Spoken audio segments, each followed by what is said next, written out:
আমার আই ছবি বের করা হয়েছে, কারো অজানা নাই, কিন্তু এটার কোনো প্রতিকার তো হলো না, এখন পর্যন্ত বানাচ্ছে, প্রতিনিয়ত বানাচ্ছে, সো মাচ সো দ্যাট আমি এখন দেখেও দেখি না, আমাকে মানুষে পাঠায় যে এটা বানিয়েছে, আমি বলছে যে ঠিক আছে বানাতে থাকুক, কি করব। আমি মামলা করেছি, মামলার অগ্রগতি হয় না, কেন অগ্রগতি হয় না? হয়তো তিনি খুব ক্ষমতাসীন কেউ। তার চেয়ে the irony of the situation is, আমি মামলা যার এগেইনস্টে করেছি সেই ব্যক্তি আবার আরেকটা প্রোগ্রামে দেখলাম উপস্থাপনা করছেন অ্যাজ আ হোস্ট, প্রোগ্রামের নাম হচ্ছে কি কার কাছে নারী নিরাপদ। আমি মানে আমি আমি জাস্ট আমি দেখে আমি হাসলাম কিছুক্ষণ। সময় টিভির আমি কলিং এর আউট, আপনারা ওনাকে দিয়ে উপস্থাপনা করাচ্ছেন কার কাছে নারী নিরাপদ। এখন আপনি বলতে পারেন যে he is innocent until proven guilty, ঠিক আছে, উনি এআই ছবিগুলো বানাননি, উনি শেয়ার করেছেন, শেয়ার করাতে ওনার মানসিক যে বিকারগ্রস্ততা সেটা বুঝা গিয়েছে। আপনারা শেয়ার করবেন এরকম কোনো ছবি, কেউ যদি এরকম ছবি আপলোড করেও থাকে, সেটা আমারটা তো এআই, কেউ যদি করেও থাকে, আপনি যদি ভদ্র পরিবারের হন, ইউ জাস্ট স্ক্রল আউট, মানে আপনি স্ক্রল ব্যাক করে যাবেন যে না আমি এটা দেখবো না, আপনি হাইড করে দিবেন যে এরকম টাইপের কন্টেন্ট যেন আমার কাছে না আসে। সেখানে এটা শেয়ার হচ্ছে, এমন কোনো খারাপ কথা কিন্তু আমি এখানে বসে বলছি না, কিন্তু আজে বাজে গালি, অহেতুক কথা, আবার কয়েকটা এআই ছবি নিজেই দেখবেন পোস্টে কমেন্টে যাচ্ছে, এবং এগুলো আসলে কি, এগুলো নারীকে সাইলেন্স করে দেওয়ার জন্য, আমি যেন আর কথা না বলি। এবং আমি আসলে কথা অনেক বলা কমেও দিয়েছি, এখন আমি খুব একটা কথা বলি না, আমি বলছি যে ইয়ানসি নিজেটা চালাই। প্রাইম মিনিস্টারকে বলবো যে আপনি নতুন আপনি আপনার দেশে এসেছেন, আপনি আপনার কন্যা শিশুকে নিয়ে আসছেন, আপনি জাইমাকে নিয়ে আসছেন, you have brought her into this world, এই বাংলাদেশে নিয়ে আসছেন, এই দেশটাকে আপনি নিশ্চয়ই আপনি এখন তাহলে বাবার, আপনি আগে যাই ছিলেন না কেন আপনি এখন বাবা। এবং আমরা একটা টাইমে আমি যেটা মনে করি যে মানুষ যেমনই হোক, once their parents they want to be a different person altogether. আমি যেমনই হই না কেন, বাবা মা হয়ে যাওয়ার পরে আমি আমার সন্তানের চোখে যেন ভালো, আমি যেন সন্তানের হিরো হই, আমি যেন সন্তানের চোখে বেস্ট বাবা হই, সে যেন আমার প্রতি প্রাউড ফিল করে, সেটা আমরা চাই। তো আমি আপনাকে রিকোয়েস্ট করব যে আপনি যেমন জাইমার বাবা, আপনি দেশের শত কোটি নারী শিশুদের বাবা, আপনি আপনি অবশ্যই চাইবেন যে জাইমা যেন প্রাউড ফিল করে যে মাই বাবা has done this for the girls of this country, for my nation. তো সেটাই যদি হয়, আপনি প্লিজ এই কেসগুলোকে স্ট্রংলি ডিল করেন, আপনি এই কেসগুলো নিষ্পত্তি করেন। লাস্ট 2 সপ্তাহে যে 5-6টা ধর্ষণের কেস হচ্ছে, শুধু এই 6টারই যদি বিচার হয়ে যায়, এরপরে আরো 60টা হওয়া থেকে, আরো 600টা হওয়া থেকে বিরত থাকবে। যে আমি হয়তো কারো মা বা স্ত্রী হিসাবে জুলুমের শিকার হইনি, কিন্তু আমি আমার কাজের কারণে বা আমি অ্যাজ এ পার্সন যা করেছি, যে জার্নি আমার বা যে এক্সপিরিয়েন্স, এটার কারণে আমি অনেক ধরনের আমি মনে করি অন্যায়ের শিকার হয়েছি এবং হচ্ছি প্রতিনিয়ত। তো আসলে নারীর যে আইডেন্টিটি, সেটা শুধুমাত্র একটা ফ্রেমে ফেলা সম্ভব না। নারী এক এক সময় এক এক ধরনের রোল প্লে করে, এবং সেই রোলের সাথে তার আলাদা করে চ্যালেঞ্জেস আসে। এবং আপনারা যদি খেয়াল করেন যে আমরা সকল চ্যালেঞ্জেস কে ট্যাকেল দিয়ে কিন্তু তারপর শক্তভাবে, স্ট্রং ভাবে, উইথ রেসিলিয়েন্স দাঁড়িয়ে থাকি। আমি তো অনেক সময় বলি যে আমাদের ভেঙে পড়ার কোনো অপশন নেই, স্পেশালি যখন আমরা মা হয়ে যাই, তখন তো আরো নেই। কারণ আপনারা খেয়াল করবেন, আপনারা যারা এখানে পুরুষরা আছেন, আজকে এখানে জার্নালিস্টরাই ভাইরা আছেন, আপনি অসুস্থ হলে আপনি ঘুমিয়ে থাকতে পারেন, কিন্তু একটা মা কিন্তু অসুস্থ হলে ঘুমিয়ে থাকতে পারে না, তার মাথায় 100টা জিনিস ঘুরে, সংসারের কাজকর্ম, বাচ্চা খাবে কিনা।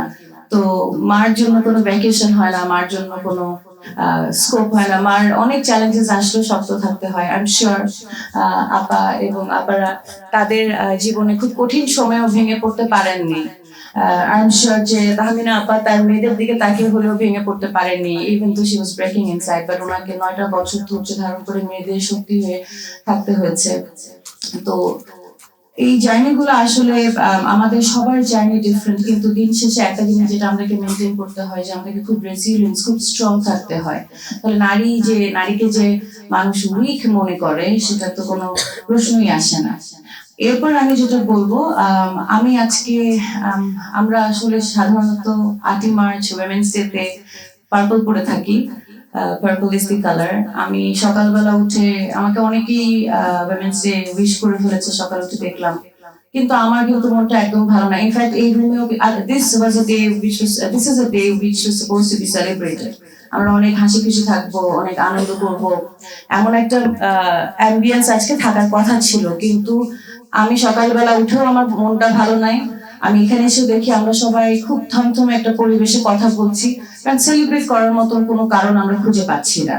আমরা প্রতিনিয়ত অনেক বাধা বিপত্তিকে হ্যান্ডেল করে, ক্রস করে, ওভারকাম করে সামনে এগিয়ে যাচ্ছি, কিন্তু প্রতি মুহূর্তে সেই সামনে এগিয়ে যাওয়া আমাদের জন্য আরো চ্যালেঞ্জিং হয়ে যাচ্ছে, করে ফেলা হচ্ছে। এখন বিষয়টা এমন যে আমি আজকে এর জন্য আসলে পার্পল পরি নাই। পার্পল পরার মতন বা সেলিব্রেট করার মতন কোনো কারণ আমি দেখি না। একটা জিনিস যেটা বলাটা খুবই দরকার, সেটা হচ্ছে যে আপনারা পলিসি নিয়ে আমরা অনেক কথা বলি যে নারীর জন্য আরো নারী বান্ধব পলিসি বানাতে হবে, পলিসি বানাতে হবে। পলিসি বাংলাদেশে অলরেডি অনেক আছে, কিন্তু সেটার কোনো ইমপ্লিমেন্টেশন নাই। আমরা কোনো জাস্টিস পাই না।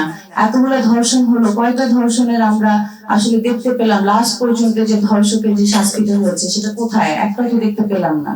লোক দেখানোর জন্য কয়েকটা অ্যারেস্ট করা হয়, তারপরে কি হয় সেটার কোনো হদিস নেই।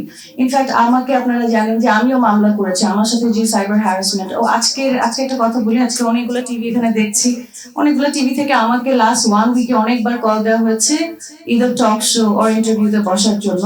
কেন? এই 8ই মার্চকে কেন্দ্র করে, নারী দিবসের জন্য ম্যাডাম। তো আমি ইচ্ছা করি একটা তো যাইনি। আজকে যদি শাইমা ম্যাডাম আর ফেরদৌস ম্যাডামের কারণে আমি আসছি, না হয় আমি আসতাম না, কারণ এসব কথা বলা আমার কাছে অহেতুক লাগে। হ্যাঁ, এসব সিম্পোজিয়াম বলেন, ডিসকাশনস বলেন, ইন্টারভিউ বলেন, টক শো বলেন, এগুলো আমার কাছে অহেতুক লাগে। কারণ এগুলো এই জন্য অহেতুক লাগে, কারণ দিন শেষে যেখানে যে চেঞ্জটা আসবে, যেখানে আমি জাস্টিস পাওয়ার কথা, যেখানে পলিসি ইমপ্লিমেন্টেড হবে, যেখানে ধর্ষককে ধর্ষণের শাস্তি দেওয়া হবে, সেখানে কোনো কিছু দেখি না। যেখানে সাইবার হ্যারাসমেন্ট নিয়ে এত আমার সাথে সাইবার হ্যারাসমেন্ট অনেক লম্বা সময় ধরে হচ্ছে, 1.5 বছর উপর হয়ে যাচ্ছে। এটা কারো অজানা নাই। আমার AI ছবি বের করে করা হয়েছে, কারো অজানা নাই। কিন্তু এটার কোনো প্রতিকার তো হলো না, এখন পর্যন্ত বানাচ্ছে, প্রতিনিয়ত বানাচ্ছে। সো মাচ সো দ্যাট আমি এখন দেখেও দেখি না। আমাকে মানুষে পাঠায় যে এটা বানিয়েছে, আমি বলছে যে ঠিক আছে বানাতে থাকো, কি করব। আমি মামলা করেছি, মামলার অগ্রগতি হয় না। কেন অগ্রগতি হয় না? হয়তো তিনি খুব ক্ষমতাসীন কেউ। তার চেয়ে the irony of the situation is, আমি মামলা যার এগেইনস্টে করেছি সেই ব্যক্তি আবার আরেকটা প্রোগ্রামে দেখলাম উপস্থাপনা করছেন অ্যাজ আ হোস্ট। প্রোগ্রামের নাম হচ্ছে কি, কার কাছে নারী নিরাপদ। আমি জাস্ট আমি দেখে আমি হাসলাম কিছুক্ষণ। সময় টিভির, আমি কলিং এর আউট, আপনারা ওনাকে দিয়ে উপস্থাপনা করাচ্ছেন কার কাছে নারী নিরাপদ। এখন আপনি বলতে পারেন যে he is innocent until proven guilty. ঠিক আছে, উনি AI ছবিগুলো বানাননি, উনি শেয়ার করেছেন। শেয়ার করাতে ওনার মানসিক যে বিকারগ্রস্ততা সেটা বুঝা গিয়েছে। আপনারা শেয়ার করবেন এরকম কোনো ছবি, কেউ যদি এরকম ছবি আপলোড করেও থাকে, সেটা আমারটা তো AI, কেউ যদি করেও থাকে, আপনি যদি ভদ্র পরিবারের হন, ইউ জাস্ট স্ক্রল আউট, মানে আপনি স্ক্রল ব্যাক করে যাবেন যে না আমি এটা দেখবো না। আপনি হাইড করে দিবেন যে এরকম টাইপের কন্টেন্ট যেন আমার কাছে না আসে। সেখানে এটা শেয়ার হচ্ছে।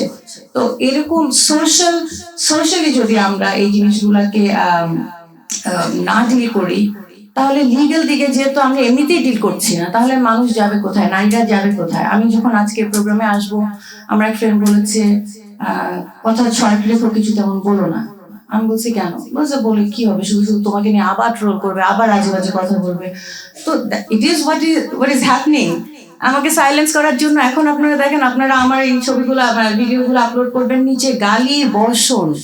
এমন কোনো খারাপ কথা কিন্তু আমি এখানে বসে বলছি না, কিন্তু আজে বাজে গালি, অহেতুক কথা, আবার কয়েকটা AI ছবি নিজেই দেখবেন পোস্টে কমেন্টে যাচ্ছে। এবং এগুলো আসলে কি, এগুলো নারীকে সাইলেন্স করে দেওয়ার জন্য, আমি যেন কথা না বলি।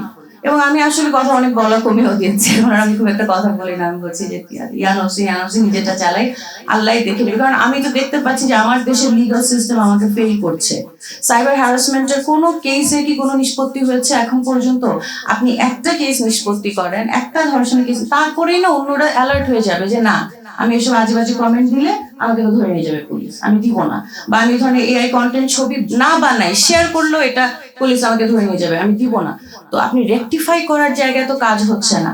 তো এসব জিনিস যখন দেখি, তারপরে যখন আবার নারীর ক্ষমতায়ন নিয়ে, নারীর সুরক্ষা নিয়ে, নারীর নিরাপত্তা নিয়ে আবার মিটিং মিছিল হয়, সেগুলো আসলে আমার কাছে তখন মনে হয় যে এগুলো অহেতুক, এগুলো করে কোনো লাভ নাই। দিন শেষে যে নারীরা ভিকটিম, তারা ভিকটিম থেকে যায় আরো নিত্য নতুন ভিকটিম আমরা দেখতে পাই, আমরা শুধু কষ্ট পাই। আচ্ছা, হীরামণি যখন জঙ্গল থেকে কলা কাটা নিয়ে বের হয়ে আসলো, ভিডিওটা পুরোটা দেখার মতনও না, ইট ইজ ট্রমাটাইজিং। আমি পুরোটা দেখতে পারি নাই। আমার সেম এইজের একটা ছেলে বাচ্চা আছে, আমার অনেক ফ্রেন্ডদের মেয়ে বাচ্চা আছে। আমরা সবাই শুধু বললাম যে এটা সহনীয় না, কিন্তু এরপরে কি? ওই লোকটাকে ধরেছে, এরপরে কি? ফাস্ট একটা কেসকে ফাস্ট ডিসপোজাল করেন, আমরা একটু দেখি, অন্যরাও দেখুক, যারা এই ধরনের প্যাডোফিলস আছে তারা দেখুক যে বাংলাদেশে প্যাডোফিলিয়া চলবে না, কিন্তু আমরা সেরকম দেখি না। তারপরে নেক্সট যখন দেখি সিলেক্টিভ অ্যাক্টিভিজম, আমরা কিছু বিষয় নিয়ে খুব সোচ্চার, যেগুলো হয়তো খুবই মানে কোনো কিছুই কখনোই সিম্পল না, কিন্তু একটা জিনিস একটা স্টেটমেন্ট বলা আর একটা জিনিস একটা অন্যায় ঘটে যাওয়া, দুইটাই যদি অন্যায়ের ক্ষেত্রে আপনি ধরেন, দুইটা নিয়ে আপনি সোচ্চার হবেন। কিন্তু দেখা যাচ্ছে কিছু কিছু বিষয় নিয়ে আমরা একদম রাস্তায় নেমে যাচ্ছি, আর এর চেয়ে গুরুতর কোনো অন্যায় নিয়ে আমরা কিছুই বলছি না, আমরা মুখে পুরো এটে বসে আছি, আমরা আমরা আর লিপস আর সিলড। তাহলে সিলেক্টিভ অ্যাক্টিভিজম যখন করবেন, তখন তো আসলে দেশে আপনি আসলে কি কজের কারণে করছেন? Are you fighting for the cause or you fighting for a political agenda? সেটা চিন্তা করার একটা বিষয় চলে আসে। তো সেক্ষেত্রে আপনি আসলে নারীর ক্ষমতায়ন চাচ্ছেন বা নারীর নিরাপত্তা চাচ্ছেন, নাকি কিছু নারীর ক্ষমতায়ন, কিছু নারীর নিরাপত্তা চাচ্ছেন, নাকি দিন শেষে কিছুই চাচ্ছেন না, শুধু চাচ্ছেন যে পলিটিক্যালি একটু ডিবেট অ্যান্ড ডিসকাশন হোক, আপনি একটু আলোচনায় আসেন? তো এই ধরনের বিষয়গুলো আসলে আমাকে অনেক এফেক্ট করে।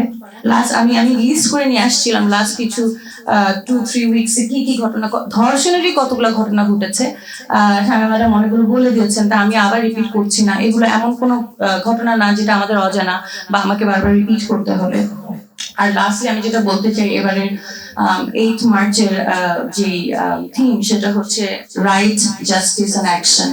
লাস্ট অ্যাকশন ওয়ার্ডটা বলা আছে। Until unless we take proper actions, until unless we go into executing the policy or implementing it, there is no point of this discussion. মানে এসব ডিসকাশন করে যদি ইমপ্লিমেন্টেশনে না নিতে পারি আমরা, তাহলে আমরা ব্যর্থ। আমরা সামনের দিন নারীদেরকেও ব্যর্থ করছি, আমরা ছোট ছোট কিশোরী মেয়েরা যারা আসলে বড় হয়ে উঠছে তাদেরকেও ব্যর্থ করব। তো আমি মনে করি যে এখন সময় আসছে যে আমরা আসলে ফোকাস করি অন ইমপ্লিমেন্টেশন। আর লাস্টলি আমি আমাদের প্রাইম মিনিস্টারকে বলবো যে আপনি আপনার দেশে এসেছেন, আপনি আপনার কন্যা শিশুকে নিয়ে আসছেন, আপনি জাইমাকে নিয়ে আসছেন, you have brought her into this world, এই বাংলাদেশে নিয়ে আসছেন। এই দেশটাকে আপনি নিশ্চয়ই আপনি এখন তাহলে বাবার, আপনি আগে যাই ছিলেন না কেন, আপনি এখন বাবা। এবং আমরা একটা টাইমে আমি যেটা মনে করি যে মানুষ যেমনই হোক, once their parents they want to be a different person altogether. আমি যেমনই হই না কেন, বাবা মা হয়ে যাওয়ার পরে আমি আমার সন্তানের চোখে যেন ভালো, আমি যেন সন্তানের হিরো হই, আমি যেন সন্তানের চোখে বেস্ট বাবা হই, সে যেন আমার প্রতি প্রাউড ফিল করে, সেটা আমরা চাই। তো আমি আপনাকে রিকোয়েস্ট করব যে আপনি যেমন জাইমার বাবা, আপনি দেশের শত কোটি নারী শিশুদের বাবা, আপনি অবশ্যই চাইবেন যে জাইমার জন্য প্রাউড ফিল করে যে মাই বাবা has done this for the girls of this country, for my nation. তো সেটাই যদি হয়, আপনি প্লিজ এই কেসগুলোকে স্ট্রংলি ডিল করেন, আপনি এই কেসগুলো নিষ্পত্তি করেন। লাস্ট 2 সপ্তাহে যে 5-6টা ধর্ষণের কেস হচ্ছে, শুধু এই 6টারই যদি বিচার হয়ে যায়, এরপরে আরো 60টা হওয়া থেকে, আরো 600টা হওয়া থেকে বিরত থাকবে, মানে পারপিট্রেটরসের বিরত থাকবে। আমি আপনার কাছে এটাই রিকোয়েস্ট করতে চাই যে please move into action and implementation. Thank you so much. আসসালামু আলাইকুম সবাইকে।